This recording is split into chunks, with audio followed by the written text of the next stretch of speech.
मित्रांनो नमस्कार. वर्णमाला या टॉपिक मध्ये सर्वांना या बहिर सरांचा जय महाराष्ट्र. लक्षात घ्या, आपले स्पर्श व्यंजने म्हणजे आपण त्याला वर्गीय व्यंजने म्हणत होतो. स्पर्श व्यंजने एकूण 25 आहेत, एकूण व्यंजने 34. त्याचे कसे दोन भाग केले आहेत ते दोन भागामध्ये त्यातला आपला पहिला भाग पूर्ण झालेला आहे. चला मला तुम्हाला हे सांगायचं आता की अवर्गीय व्यंजने म्हणजे नेमकं काय. कधी कधी जर पेपरवाल्याने विचारलंच ना, नाही टार्गेट करणार पण काय भरोसा आहे, कधी कधी जर विचारलंच ना तर अवर्गीय व्यंजने किती तर उत्तर 9 सांगा. दिसलंय का बघून घ्या. आता का त्याला अवर्गीय व्यंजन म्हणायचे तर त्याचं कारण असं, स्पर्श व्यंजनाचे भाग केले होते बघा आपण 3. कोणते? कठोर व्यंजने, मृदू वर्ण, त्यानंतर अनुनासिके, नाही का ना, 3 भाग केले. तसे जे पुढचे व्यंजन आहेत त्यांचे भाग बी काही पडत नाहीत, म्हणजे त्यांचे वर्ग होत नाहीत. मग जिथं वर्ग होत नाहीत अ म्हणजे नाही, ज्याचे वर्ग होत नाहीत म्हणून त्याला अवर्गीय म्हणतात. अवर्गीय व्यंजने किती? 9. इथे एक गुण भेटन आपल्याला. आणि ज्या व्यंजनाचे वर्ग पडत नाहीत त्या व्यंजनांना अवर्गीय व्यंजने म्हणतात. असे किती? तर 9 आहेत. तुम्हाला कुठल्या पेपरला आतापर्यंत काय कधी असं नाही विचारलं की अवर्गीय व्यंजनाची व्याख्या सांगा 2 गुण घ्या, असं काय नाही बरं का. त्याच्यामुळे लोड मध्ये यायची आवश्यकता नाही. पुढे चला, महत्वाची अवर्गीय व्यंजनाचे 4 प्रकार. बर मग आता कोणते कोणते 4 प्रकार आहेत आपण ते प्रकार बघू. आणि सोपं आहे, काहीच नाही, आता सगळं वनलाईन नाही. 1 नंबर बघा, त्यात काय दिलंय? अर्धस्वर. त्याच्या नावात सगळं दडलंय हो. अरे ज्या विद्यार्थ्याला एकूण 14 स्वर एकदम क्लिअर येतात त्याला काय सांगायची गरज आहे बरं, पण तरी सांगा ना. अर्धस्वर इथे एक गुण भेटणार आपल्याला. अर्धस्वराला अंतस्थ म्हणतात. बरं, अंतस्थ अर्धस्वराला ईशत विवृत्त म्हणतात. ईशत म्हणजे थोडेसे, विवृत्त म्हणजे उघडे, थोडस तोंड उघडलं जातं म्हणून त्याला ईशत विवृत्त म्हणतात. म्हणजे मी तुम्हाला स्वरामध्ये शिकवलंय बघा, किंवा विवृत्त वर्ण असतात. कोण? स्वर, म्हणजे आपले तोंड उघडे असते स्वरांचा उच्चार करताना. तसं अर्धस्वरांचा उच्चार करताना आपले तोंड पूर्ण बंदही नसते, पूर्ण उघडेही नसते. थोडेसे म्हणजे ईशत आणि विवृत्त थोडेसे उघडे असते म्हणून अर्धस्वराला ईशत विवृत्त म्हणतात. बर, आता व्याख्या नाही बरं का त्याची, पण तरीही जर आपण थोडस डोकं लावू. यर ल व हे कुठं भेटले ना? यर ल व, यर ल आणि व हे कुठं भेटले ना तर संपलं बरं का, हे अर्धस्वर आहेत. एवढं तर सगळ्यांना येणार. बरं, ह्याला का अर्धस्वर म्हणत असतील रे, सांगू ना, आपण सगळं सांगतो तुम्हाला. इकडे बघा, यांना अर्धस्वर म्हणण्याचं कारण काय, पण त्याच्या अगोदर व्याख्या बघा जरासा. यर ल या 4 व्यंजनाचा उच्चार ई, ऋ, लू आणि उ या स्वरांसारखा अर्ध होतो. ह्याला अर्धस्वर का म्हणायचं? कारण यांचा उच्चारच अर्धा स्वरांसारखा होतोय ना. मग कसं होतंय ते बघायचं का आपल्याला. इकडे बघा, य, र, ल आणि व हे झाले का अर्धस्वर. बघा, ई, त्यानंतर ऋ, ल आणि उ. इकडे बघा, ई, ऋ, ल, उ, य, र, ल, व, ई, ऋ, ल, उ, य, र, ल, व. हे यर ल व म्हणताना हे म्हणल्यासारखे वाटतात का नाही बघा बरं. मग मला सांगा, हे 4 कोण आहेत? स्वर आहेत. मग या स्वरांचा अर्धा उच्चार यांच्यासारखा होतोय. म्हणजे हे उच्चारताना यर ल व म्हणताना ई, ऋ, ल, उ असा उच्चार अर्धा स्वरांसारखा होतोय. अर्धा उच्चार स्वरांसारखा होतोय म्हणून मी त्याला अर्धस्वर म्हणतोय. जमलं का? आहे का नाही खतरनाक एकदम. चला, महाप्राण व्यंजने, दुसरं काहीच नाही त्यात, अर्धस्वर तेवढेच आहेत. बर, अजून एक गोष्ट सांगायची तुम्हाला राहून गेली, मी सांगतो तोंडी बरं का. हे अर्धस्वर आहेत. अर्धस्वरांचा उच्चार हा कोणाप्रमाणे होतो? पेपरला जर प्रश्न आला, ई, ऋ, लो आणि उ याप्रमाणे होतो. पण पेपरवाले जरा पुढे कंबाईन मध्ये जर गेलात तुम्ही एमपीएससी मध्ये, तर इथं असाही प्रश्न विचारलेला आहे की य, र, ल आणि व या अर्धस्वरांचा अकार विल्यनुसार. आता अकार विल्यनुसार म्हणजे काय, तर वर्णमालेनुसार. वर्णमालेनुसार क्रम सांगा. पण पेपरवाले वर्णमालेनुसार असं म्हणणार नाही बरं का पोरांनो, आकार विल्यनुसार म्हणणार. मग आकार विल्ला म्हणजे नेमकं काय, तर वर्णमालेनुसार. मग काय करायचं माहितीये का, डोकं वापरायचं नाही, हे व उचलायचं, या दोघांच्या मध्ये मांडायचं आणि झालंच, खलास, झाला आकार विल्ले. य, व, र आणि ल. क्लुप्ती लक्षात पाहिजे असली तर घेऊन जा. य, वर म्हणजे इथं य लिहायचा, इथं लिहायचं वर आणि बाजूला ल लिहायचा. आलं का बघा. य वर लवकर येईल का नाही लक्षात, य वर लवकर. आणि जर नसलच पाहिजे क्लुप्ती तर काय करायचं, य, र, ल, व मांडायचं. हे झाले अर्धस्वर. आणि आकार विल्ल्यानुसार क्रम मांडला, व ला उचलायचं आणि ह्या दोघांच्या मध्ये मांडायचं. झाला आकार विल्ल्यानुसार क्रम. काय चुकायचं संबंध. आता पेपरवाले विचारणार, य बद्दल कोण घ्यावा स्वरामध्ये? ई घ्यावा. हे काय इथं ई. ऋ बद्दल कोण घ्यावा? र घ्यावा. लू बद्दल ल घ्यावा आणि उ बद्दल व घ्यावा. म्हणजे आकार व्हॅल्यूनुसार कोणत्या स्वराच्या ऐवजी कोणता व्यंजन येतो हे तुम्हाला सांगता आलं पाहिजे. पॉइंट क्लिअर झालाय का बघा बरं. चालायचं का पुढे आता. हा थोडं बारीक लक्ष द्या. आता आपल्याला पुढे महाप्राण शिकायचे. बरं महाप्राण बी सोपे आहेत, पाठ करून देतो एका मिनिटात. अरे एकाच मिनिटात. चला द्या लक्ष. महाप्राण व्यंजने किती आहेत बोला. 14 आहेत. एक गुण भेटणार आपल्याला इथं. बरं महत्वाचा एक मला तुम्हाला पॉइंट सांगायचा आहे. अल्पप्राण व्यंजने शिकलात का नाही माझ्याकडून तुम्ही 20. कोणते कोणते. क ची पंगत, ख सोडून दिला ग ची पंगत, घ सोडून दिला अनुनासिके घेतले होते. मग महाप्राण अल्पप्राणाची जर व्याख्या आली तुम्हाला तर महाप्राण सांगायची गरज नाही. का बरं. ग म्हणताना त्याच्यामध्ये ह चा उच्चार येतो का रे वाघांनो. नाही येत. पण ख म्हणताना ह चा उच्चार येतो का नाही बघा बरं. मग ज्या व्यंजनामध्ये ह येणार नाही आम्ही त्याला अल्पप्राण म्हणणार, आणि ज्या व्यंजनाच्या उच्चारामध्ये ह येणार आम्ही त्याला महाप्राण म्हणणार. सोपं आहे किती. मग आता बघा बरं. चला व्याख्या बघा. गावरान व्याख्या सांग का गरिबीची. ज्या व्यंजनामध्ये ह येतो त्याला महाप्राण म्हणतात, आणि ज्या व्यंजनामध्ये ह येत नाही त्याला अल्पप्राण म्हणतात. मग अल्पप्राणवाले किती आहेत. 20 आहेत. आणि ह येणारे किती आहेत. 14 आहेत. म्हणजे महाप्राण. मग ते शोधून देतो मी तुम्हाला, काय टेन्शन घेऊ नका. ज्या व्यंजनाच्या उच्चारामध्ये ह येतो बरं का त्या व्यंजनांना महाप्राण व्यंजने म्हणतात. बरं महत्वाच्या मध्ये काय दिलंय की मराठीत एकूण महाप्राण व्यंजने 14 आहेत. मग आम्ही इथं काय केलंय तेच ना. पण हे सगळं आम्ही दिलंय बरं का. पण क्लुप्ती सांगणं गरजेचं आहे हो सर. मग क्लुप्ती पाहिजे तर क्लुप्ती घेऊन जा, काय टेन्शन नाही. आहे की आपल्याकडे क्लुप्ती. मागच्या तासिकेमध्ये तुम्हाला हे सांगितलं होतं ना. ह्याला अल्पप्राण 1 नंबर 3 नंबर आणि 5 नंबर हे झाले का अल्पप्राण. मग आता हे डिलीट हे डिलीट हे डिलीट. मग काय करायचं माहितीये का. 2 आणि 4 नंबरचे म्हणजे ख ची एक पंगत आणि त्याच्यानंतर घ ची एक पंगत असे सनाना पिरिरी सनाना पिरिरी. हे 5 आणि हे 5 म्हणजे हे 5 आणि हे 5. थांबा वेगळ्या पेनाने तुम्हाला चिन्हांकित करून म्हणजे दाखवतोच डायरेक्ट, म्हणजे क्लिअर लक्षात येईल की नेमकं काय. हे बघा हे आहे महाप्राण आणि त्याच्यानंतर हे आहे महाप्राण स्पर्श व्यंजनात. कळलं का नाही रे. किती सोपं आहे बघा बरं हे. बरं आता काय करायचं मग. सर पण 14 आहेत ना हो. इथं तर 10च आहेत. अरे कसला लोड घेता.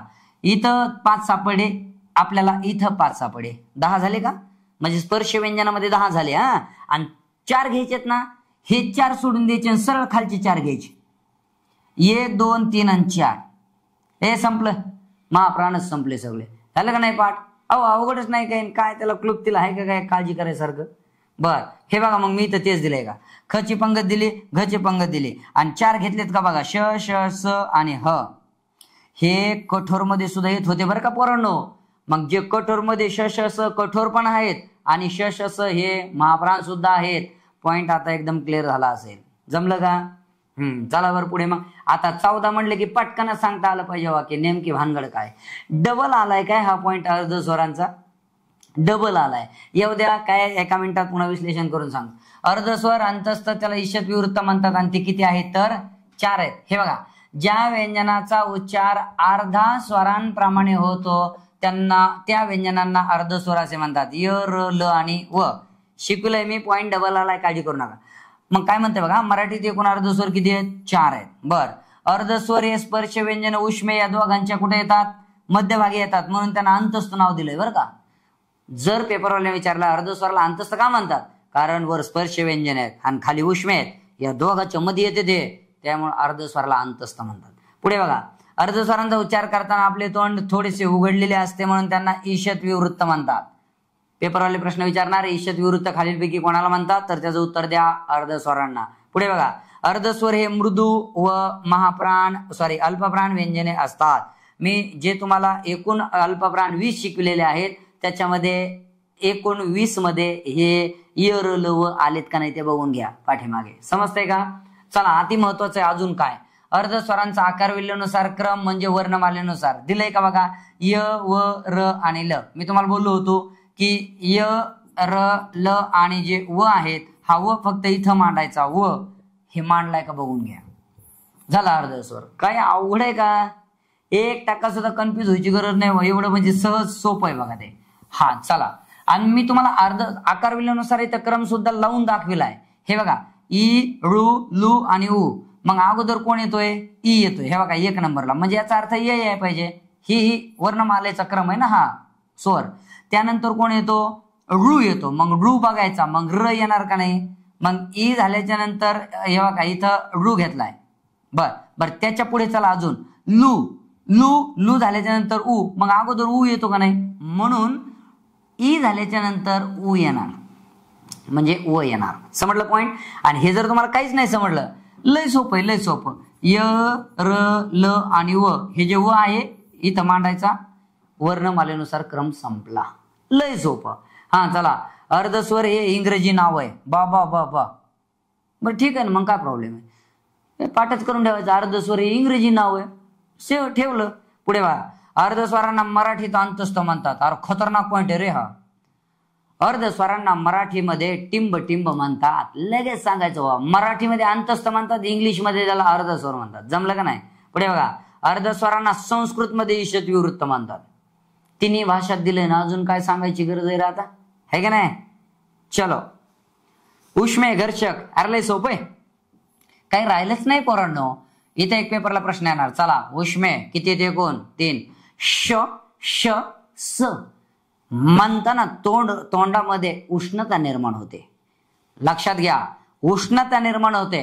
आणि उष्णता कधी निर्माण होते, तर जेव्हा एखादी वस्तू दुसऱ्या वस्तूवर घासली जाते तेव्हा उष्णता निर्माण होते. म्हणजे हे घासून बाहेर निघतात, म्हणून त्याला नाव दिलंय घर्षक. आणि उष्मे का म्हणायचं, तोंडातून निघताना उष्णता निर्माण करतात, म्हणून त्याला उष्मे म्हणतात. जमलं का नाही, हाय का नाही, सोपा पॉइंट. पुढे बघा आता, चला, उष्मण म्हणजे काय, तर उष्णता निर्माण होणे.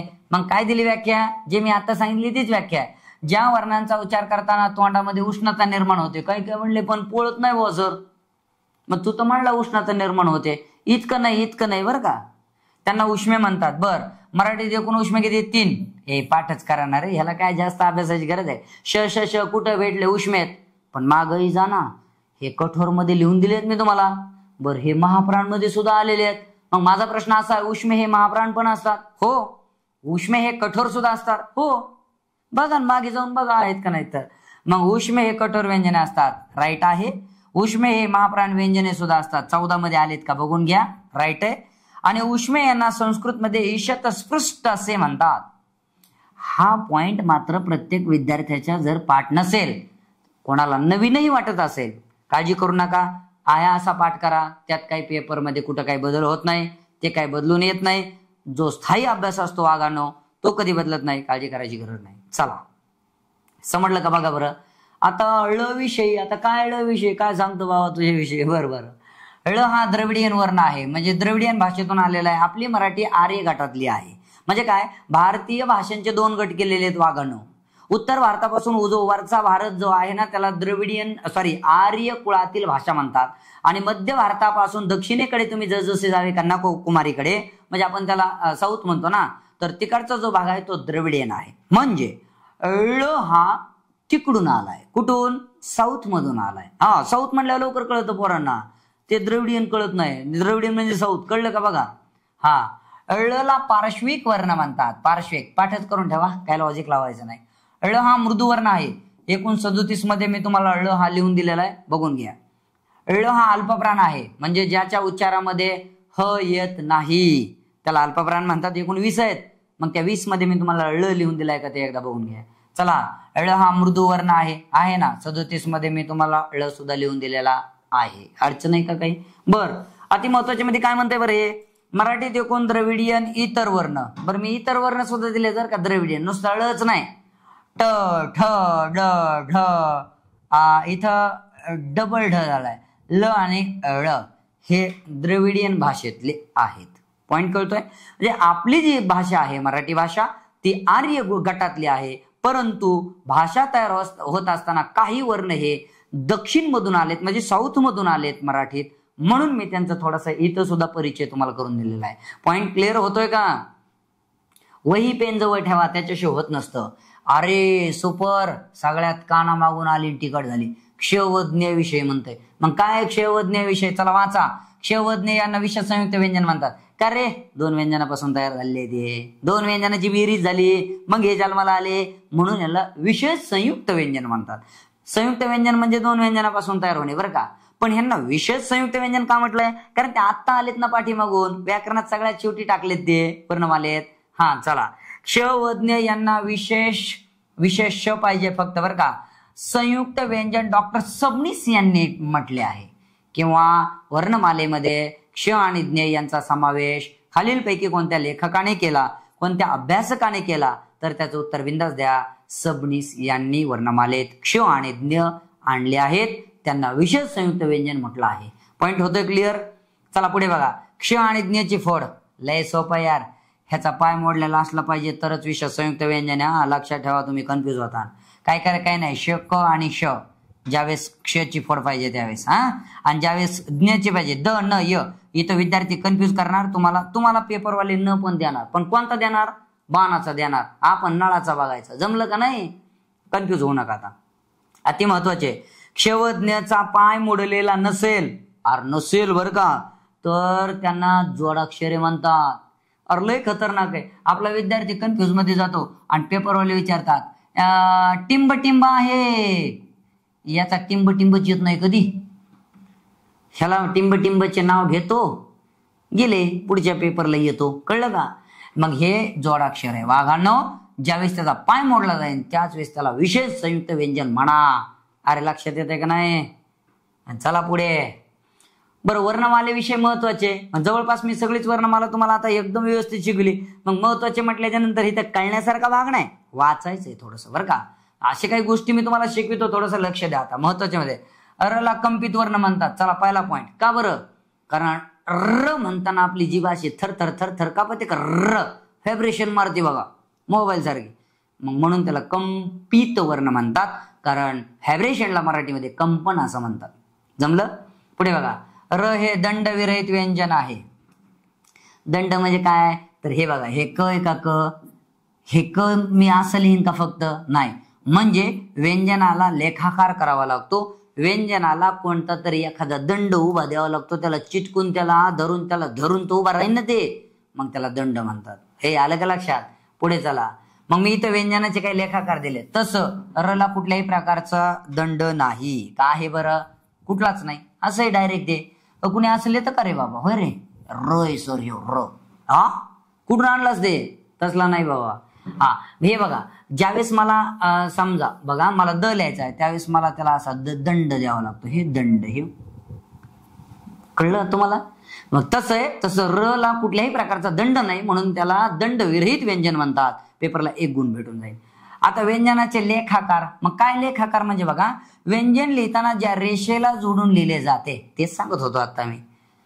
जाते त्या रेषेला व्यंजनाचे लेखाकार म्हणतात. बरं, व्याकरणात मग दंडाचे प्रकार 5 आहेत. व्यंजनाचे लेखाकार म्हणजे काय? हे बघा, मला ल लिहायचं आहे ना, तर त्याच्या डोक्यावर असा अर्धा दंड द्यावा लागतो. जमलं का रे? मला व लिहायचं आहे का, मग मी असा अर्धा लिहितो का व, मला त्याला दंड द्यावा लागतो. म्हणजे थोडक्यात व्यंजन ज्या उभ्या दांडीला जोडले जातात ना, ती दांडी म्हणजे व्यंजनाचे लेखाकार. अरे जमलं का नाही? पुढे बघा. मध्यदंड. हे बघा कसा मध्य आलाय. इकडं असा लिहितो काय कोणी फ, असा लिहितो कोणी फ नाही ना. तुम्हाला असं त्याला मध्ये दंड द्यावा लागेल का नाही? मग म्हणून मधी दंड आलाय म्हणून त्याला मध्यदंड म्हणायचं बरं का. मी तुम्हाला स्वाध्याय देईल. इथं अंत्यदंड. हे बघा, ह्या मला ह्या व्यंजनाला शेवटी आला ना, तर त्याला अंत्यदंड म्हणायचं. असा डोक्यावर अर्धा आला ना वागण अर्धा, त्याला अर्धाच दंड म्हणायचं. स्वतंत्र म्हणजे या गला हे चिटकून आला कर नाही ना, मग स्वतंत्र दंड म्हणायचं. जमलं का? आणि दंडविरहित म्हणजे काय? तर र ला कुठलाच दंडच नाही त्याला. मग पेपरवाले प्रश्न, व्याकरणात दंडाचे प्रकार किती? काही म्हणले येस सर, पोलीस भरती करतो मी. हे काय दंड? अरे हा दंड आहे का बाबा तुझा? नाही. लोखंडाचा गोळा पडला, दंडच बारीक झाला, विषय क्लोज झाला. कळलं का बघा? चलो पुढे चलो. रच्या लिखाणाच्या पद्धती 4 आहेत. अरे बाबा, कितीतरी वेळेस पेपरला हा प्रश्न आलेला आहे. रच्या लिखाणाच्या पद्धती सांगा. 4 आहेत. बरं, कोणत्या ते लगेच सांगता आलं पाहिजे ना आपल्याला. हे बघा, असं रफार म्हणतात त्याला. मग दिलाय का रफार? हे बघा, ह्याला र म्हणायचं बघा. ही झाली पहिली पद्धत. ही झाली दुसरी पद्धत. रस्व. हे बघा, हे असं र आहे बघा. हा काय म्हणले हे र, हे कोण आहे काय माहिती? ह ला जोडलेला र येतो. लक्षात ठेवा, र ला 4 पद्धतीने लिहिलं जातं. चला पुढे. असा एखाद्या व्यंजनाला खालच्या बाजूने असं जोडून आलेला असतो, राष्ट्र. आणि असा एक म्हणजे प्राणी. हे दिसलं का? रच्या लिखाणाच्या पद्धती किती आहेत? तर 4. वाचताना तुम्हाला डोळ्यासमोर र लिखाणाची पद्धत दिसली कीच कळलं पाहिजे, अरे ही पद्धत आहे म्हणून. जमलं का? पुढे बघा, द्वित्त. हे कोणाला द्वित्त म्हणायचं रे? किती खास आहे यार हे. द्वित्त कोणाला म्हणायचं? सोपं सांगू, तुम्ही 34 व्यंजने शिकलात का नाही माझ्याकडून? मग 34 व्यंजने शिकलात. उदाहरणार्थ मी त घेतला, कळलं? आणि काय करायचं, त्याच तला तेच त जोडायचं बरं का. तेच व्यंजन त्याच व्यंजनाला जोडणे म्हणजे दुप्पट करणे, आणि दुप्पट या शब्दाचा अर्थ आहे द्वित्त. पण तेच व्यंजन तुम्ही घेताना दुसरंच चालणार नाही. बघा, एखाद्या व्यंजनात तेच व्यंजन टाकल्यास, हे त्याचा आत्मा आहे. एखाद्या व्यंजनात तेच व्यंजन टाकल्यास नवीन व्यंजन तयार होते, त्यास द्वित्त म्हणतात. मग हे बघा, न मध्ये नच टाकलाय पण न झालं, न ला जोडलं. पाय मोडलेला असला पाहिजे. जर पाय मोडलेला नसेल तर ते जोडाक्षर होतं बरं का वागानो. पुढे बघा, म ला जोडायचं म, हे कळलं का? क ला जोडलं क, अक्का, अण्णा, आप्पा, टक्कल, चप्पल. समजते का शब्द? संयुक्त व्यंजन कोणाला म्हणायचं? हे बघा, ज्याला द्वित्त कळलं का त्याला संयुक्त व्यंजन सांगायचे. दोन व्यंजने वेगवेगळे बघा. हा, हे एक वेगळे, हे एक वेगळे. दोघांचे पाय मोडलेले असले पाहिजेत बरं का. आणि काय करायचं, एकमेकाला जोडायचे. हे जोडले का आणि पाय मोडायचा. ज्याला काहीच कळत नाही, गरीब बुद्धी आहे बाबा सर, जरा समजून सांग, टेन्शन घेऊ नको. वेगवेगळे जोडलेले बघायचे आणि पाय मोडलेला बघायचा आणि संयुक्त व्यंजन म्हणायचं, विषय क्लोज. समजलं का नाही बा?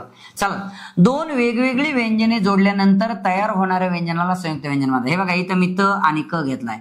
मग मी त त्या क ला जोडलाय का नाही बघा बरं. हे असं दिसतंय का हे, आणि पाय मोडलाय का नाही, संपलं. याला म्हणायचं संयुक्त व्यंजन. तुम्ही कितीही संयुक्त व्यंजन तुमच्या मनाने लिहू शकता, टेन्शन घ्यायची गरजच नाही.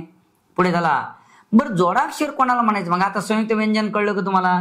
बरं, संयुक्त व्यंजनाला जर याचा पाय जर मोडलेला नसेल तर मग ते जोडाक्षर बनतं बरं का. टेन्शन घ्यायची आवश्यकता नाहीच, टेन्शन घेऊ नका. पुढे बघा, जोडाक्षर. प्रथम दोन व्यंजने एकत्र येऊन मग ते सेम असतील नसतं वेगवेगळे असतील. जोडाक्षराची व्याख्या बोलले की तुम्हाला पटकन कळलं पाहिजे. दोन अगोदर व्यंजन एकत्र आले पाहिजेत. हे जमलं का? अगोदर दोन व्यंजने एकत्र आले पाहिजेत. बरं, पुढे काय म्हणतंय? प्रथम दोन व्यंजने एकत्र येऊन त्यांच्यात, अरे म्हणजे कोणात? दोन व्यंजनात ना, शेवटी स्वर टाकल्यास तयार होणाऱ्या जोडणीला जोडाक्षर म्हणतात. मग मी तुम्हाला दाखवतो, इकडे बघा. हे क घेतलं, मग इथं तर द्वित्त बनलं ना रे. काही म्हणले सर हे द्वित्त आहे ना. हो, पण द्वित्तामध्ये शेवटी जर स्वर टाकला, आपला नियम काय जोडाक्षराचा? पहिल्यांदा दोन व्यंजन आले पाहिजेत. आले का नाही बघा ना. मग ते सेम असतील नसतं वेगवेगळे असतील, आपल्याला त्याशी घेणं देणं नाही. हा, चला, हे बघा, इथं क ला क जोडलाय आणि शेवटी स्वर टाकलाय. हे बघा, दोन व्यंजने वेगवेगळे आले, ते संयुक्त व्यंजन बनू शकतं. इथं हे इथं शेवटी, इथं बघा ब, त्यानंतर र, इथं शेवटी ही टाकला, ब्री, असं जोडाक्षर. जमला? मग मी इथं एक नियम तयार करू का पोरांनो? कोणता? हे बघा, हे कोण आहे मला सांगा? द्वित्त. मग द्वित्तामध्ये द्वित्त अधिक जर स्वर केला तर तयार काय होतं?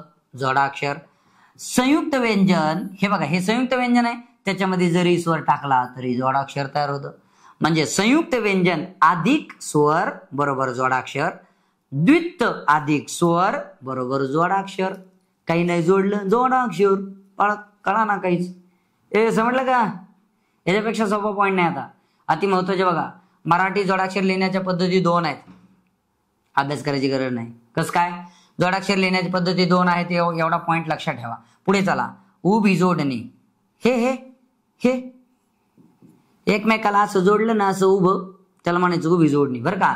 आणि आडवी जोडणी म्हणजे काय? हे का, हे ठ दिसलं तुम्हाला? हे ठ त्या पुढच्या ठला जोडलंय, म्हणजे असं आडवं जोडलं ना, असं एकमेकाच्या पुढं, त्याला म्हणायचं आडवी जोडणी. एकमेकाच्या डोक्यावर उभी जोडणी. अवघडच काय, उदाहरण सहित दिलं ना. 14 खडी. अरे बापरे, 14 खडी. सोपं आहे. 34 व्यंजने ज्या वागायला येतात, 14 स्वर ज्याला माहिती आहे त्याला टेन्शन घ्यायची आवश्यकता नाही. आणि हो, ज्या विद्यार्थ्याला 14 खडी येते त्याच विद्यार्थ्याला याच्या पुढचा टॉपिक संधी येतो, अन्यथा येत नाही. मला दोष देऊ नका, कारण 14 खडी ज्या विद्यार्थ्याला येणार त्यालाच वर्णांची बेरीज करता येणार. पण वर्णांची बेरीज करण्यासाठी 14 खडी येणं गरजेचं आहे. मग बघा आता जरासा महत्वाचं, 34 व्यंजनात, अरे व्याख्यालय खास आहे. 34 व्यंजनात मग सगळे 34 घेतात काय? कुठलाही एक घ्या. 34 व्यंजनात 12 स्वर. ओ काय म्हणले? ओ सर, अहो 14 स्वर आहेत ना. हो हो हो, आहेत आहेत, माहिती आहेत. 34 व्यंजनामध्ये 12 स्वर आणि 2 स्वरादी टाकल्यास तयार होणाऱ्या 14 अक्षरांना 14 खडी असे म्हणतात. मग मी दाखवीन ना कशी बनती ते, कशाला काळजी करता. पण अगोदर हे पॉइंट तर वाचून घ्या. 14 खडीमध्ये स्वराची संख्या 12 असते. 100% फसविणार आणि फसणार. पुढे बघा, रू आणि लू हे 2 स्वर 14 खडीत येत नाहीत. रू आणि लू हे 2 स्वर 14 खडीमध्ये येत नाहीत. पेपरवाले विचारणार कोणते 2 स्वर 14 खडीत येत नाहीत? रू आणि लू. पुढे चला, 14 खडीमध्ये एकूण अक्षरांची संख्या किती असते? 14 असते. बरं का, इकडे बघा, ज्यावेळेस मी इथं क लिहितो ना त्यावेळेस मी त्याचा पाय मोडतो, पण ज्यावेळेस मी अ च्या खाली लिहितो त्यावेळेस मात्र ह्या क मध्ये अ बसलाय. दिसतोय बघा, इथं क ला काना दिलाय म्हणजे त्याच्यामध्ये आ बसलाय. क ला पहिली वेलांटी आहे म्हणजे त्याच्यामध्ये ई बसलाय. दुसरी वेलांटी आहे दीर्घ ई आहे. पहिला उकार आहे ऊ आहे, दुसरा उकार आहे ऊ आहे. समजलं? म्हणजे व्यंजनामध्ये मी स्वर टाकतोय. ह्या व्यंजनात हा स्वर, ह्या व्यंजनात हा स्वर, ह्या व्यंजनात हा स्वर. व्यंजनामध्ये स्वर टाकण्याची प्रक्रिया म्हणजे 14 खडी. काय अवघड आहे का हो? मग आपल्याला तेच करायचंय. दिलेल्या शब्दात एकूण मूलध्वनी शोधणे, दिलेल्या शब्दाची फोड करणे. ज्या विद्यार्थ्याला 14 खडी येते त्याच्यासाठी, आता मला सांगा, मामा असा शब्द लिहिला मी, याचा अर्थ ह्या मला कान आहे म्हणजे याच्यामध्ये म मध्ये आ आहे आणि अजून एकदा म मध्ये आ आहे म्हणजे याचा अर्थ बघून घ्या. आता झाली मामा या शब्दाची फोड. म्हणजे जर तुम्हाला 14 खडी आली तर मामा हे कुठले शब्द येतात? मग त्यासाठी 14 खडीने काका के के कोको. पहिली वेलांटी म्हणजे पहिला ई रस्वई, दीर्घ वेलांटी म्हणजे दीर्घ ई. त्याच्यामुळे तुम्ही काय करा, हे मागचं हे नीट बघून घ्या म्हणजे तुम्हाला दिलेल्या शब्दाची फोड व्यवस्थित करता येणार. पुढे बघा, दिलेल्या शब्दातील प्रत्येक अक्षराची स्वतंत्र फोड करावी. हे काही महत्वाचं नाहीये पोरांनो. जोडाक्षरे फोड करताना त्याच्या उच्चाराप्रमाणे लिखाण करावे. श्रची फोड कशी करायची? श आणि र. बरं का, त्रची फोड कशी करायची? त आणि र. ही कायमच करायची, ते फिक्स आहे, त्यात काही बदल नाही. पुढे बघा, श्रम साफल्य या शब्दात एकूण किती मूलध्वनी आले आहेत? चला आपण श्रम साफल्यची फोड करून बघू. श्रची फोड कशी करायची? श र. इथं कुणीच नाही म्हणजे अ येणार आहे. हे झालं श्र. आता म ला कुणीच नाही म्हणजे अ असणार. हे बघा, म अधिक अ. स ला कान आहे म्हणजे सा. उच्चार करून बघा, सा म्हणजे आ येतो का नाही? मग स मध्ये आ आहे. पुढे झाला, फ ला कुणी नाही म्हणजे फ मध्ये अ आहे. त्याच्यानंतर हे बघा, जोडाक्षर आलं की नाही इथं, मग अगोदर ल घ्यायचं. हे बघा इथं मी ल घेतलाय. नंतर य घ्यायचा. हे बघा मी य घेतला. आणि शेवटी कोण आहे? कुणीच नाही ना. ज्या व्यंजनाला कुणीच नाही त्याला अ असतो. बरं का पोरांनो. जर श्रम साफल्यची फोड. मग वैकुंठवासी असा शब्द दिलाय. आणि एवढंच नाही, मी पीडीएफ मध्ये तुम्हाला भरपूर म्हणजे जवळजवळ 10, 14, 15 उदाहरणं दिले असतील शब्द वेगवेगळे. बरं का, तुम्ही बिंदास त्याची फोड करा. 1% सुद्धा काळजी करायची आवश्यकता भासणार नाही. का बरं? जर तुम्हाला नाही जमलं मला कॉन्टॅक्ट करा. मी तुम्हाला एकदम माझा व्हॉट्सअप नंबर तुम्हाला भेटून जाईल. बिलकुल तुम्ही मला त्याच्यावर कुठलाही शब्द टाका. 1 नंबर मी दिलेल्या शब्दाची फोड करून तुम्हाला व्यवस्थित देतो. वर्णमाला व्यवस्थित तुम्हाला कळाली असेल असे अपेक्षा करतो. आणि आता थांबतो. पुढील टॉपिक मध्ये भेटू. धन्यवाद.